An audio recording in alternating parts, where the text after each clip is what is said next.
dalam negara. Yang kedua, jangan pernah berikan ruang kepada kelompok fundamentalis di media-media resmi mainstream tingkat nasional.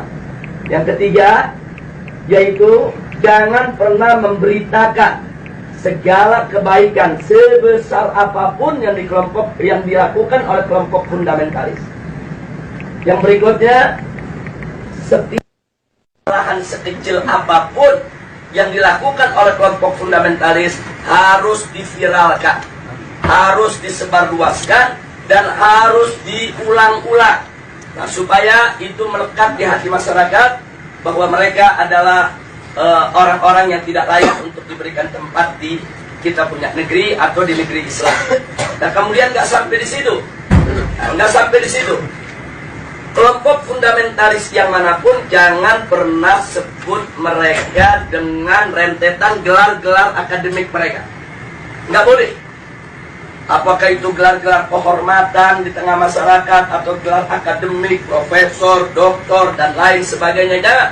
Cukup sebut namanya aja untuk mengopinikan di masyarakat bahwa kelompok fundamentalis itu kuper, bodoh, tidak berpendidikan, tidak punya gelar, nggak ngerti dunia akademik, dan seterusnya. Jadi cukup sebut nama mereka, tidak perlu diberikan embel-embel yang lainnya. Nah, kemudian nggak sampai di situ. Jadi masih banyak lagi yang mereka lakukan apa yang kita alami saat ini di kita punya negeri. Nah, bagaimana para habaib, para ulama kita, bagaimana tokoh-tokoh kita di Majelis Ulama Indonesia, yaitu mereka kecilkan, mereka recehkan, mereka hina-hina, bahkan mereka mencoba mencari kesalahan-kesalahan, bahkan kalau nggak ada kesalahan, ya buatlah fitnah-fitnah yang bisa diterima oleh masyarakat tentang mereka. Dan ini akan mereka lakukan terus. Jadi artinya bagaimana cara menghabisi kelompok fundamentalis? Satu, kerdilkan mereka. Dua, jauhkan mereka dari masyarakat. Kemudian ketiga, yaitu bidik daripada para tokohnya. Kalau bisa dirangkul, dirangkul. Kalau nggak bisa dirangkul, dipukul. Bisa dipeluk, nggak bisa dipeluk, digebuk. Nah, jadi ini yang mereka lakukan. Nah, baik, sekarang yang kedua. Lalu bagaimana dengan kelompok modernis? Kelompok modernis bagi mereka yaitu statusnya aman. Bagi mereka statusnya aman. Nah, aman, statusnya aman, sehingga perlu diberikan ruang. Diberikan ruang publik, diberikan ruang media, diberikan ruang dalam sistem pemerintahan, perlu didengar suaranya.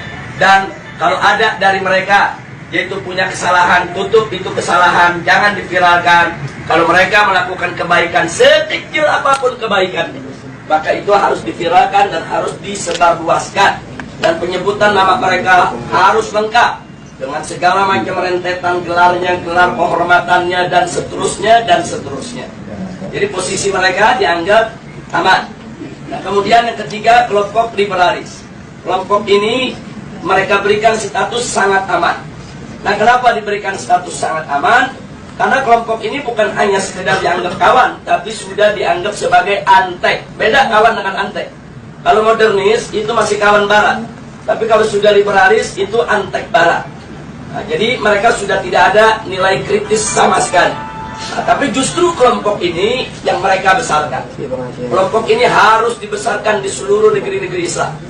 Jadi bagaimana caranya kelompok ini bisa berkembang? Berikan ruang, berikan finansial, berikan tempat, berikan kesempatan di media, di TV, di radio, di surat kabar, dan lain sebagainya.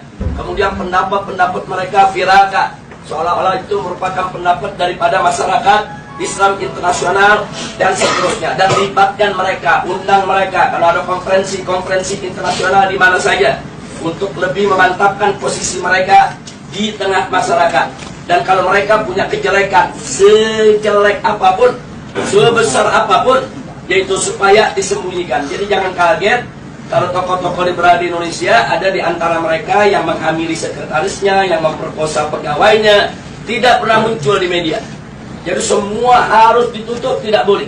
Tapi kalau mereka melakukan kebaikan sekecil apapun, maka kebaikan itu harus terus, yaitu dieksplorasi, untuk kemudian diviralkan, disebarluaskan ke mana-mana.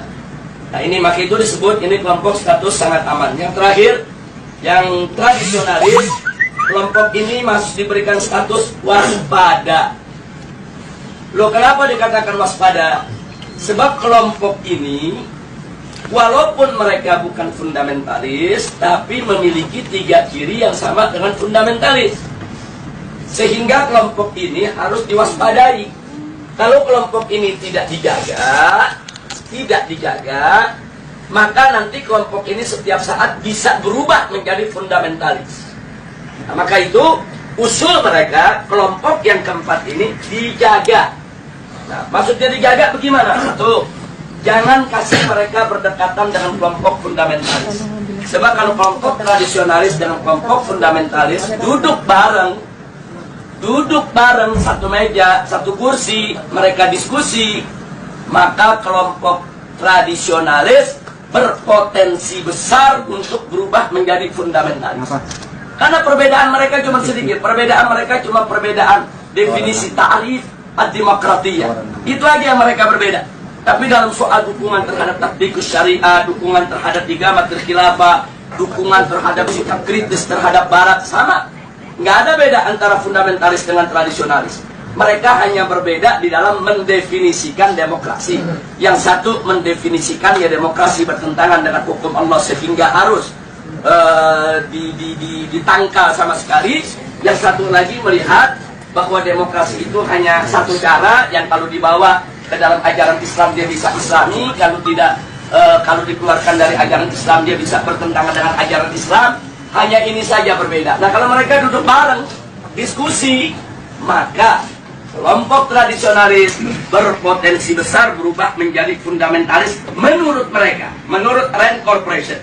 Maka itu fundamentalis dan tradisionalis tidak boleh bersentuhan, harus dijauhkan, bahkan harus diadu domba. Nah, ini yang terjadi di Indonesia saat ini.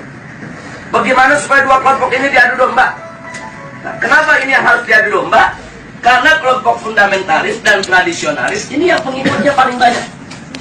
Kalau yang namanya modernis, kelompoknya tidak seberapa. Modernis dalam pengertian Rand Corporation.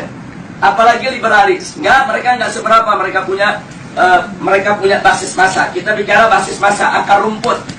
Nah, yang memiliki basis massa akar rumput yang sangat kuat hanya kelompok fundamentalis dan kelompok tradisionalis. Maka itu kalau ini bersatu, ini akan menjadi satu kekuatan umat Islam yang maha dahsyat, yang bisa merontokkan kekuatan mereka, sehingga mereka akan melakukan berbagai macam upaya bagaimana dua kekuatan ini untuk tidak bersatu. Nah, itulah sebabnya aksi 212 di mata mereka ini merupakan persatuan antara fundamentalis dan tradisionalis, dan mereka sangat panik. Mereka sangat kalap karena yang masuk dalam aksi 212 itu dari semua elemen umat Islam. Apapun organisasinya, apapun partai politiknya, apapun mazhab pemikirannya, mereka datang, mereka tidak tanya Anda NU, Anda Muhammadiyah, Anda FPI, enggak. Mereka nggak nanya Anda P3, Anda PKS, Anda PKB, enggak. Mereka nggak nanya. Mereka nggak nanya mazhab, Anda Syafi'i, Anda Hambali, Anda enggak. Mereka nggak nanya Anda ini termasuk yang Aswaja, yang Wahabi, atau yang Salafi dan lain. Enggak ada. Mereka hanya tahu Anda Muslim, saya Muslim, kita datang untuk bela Islam.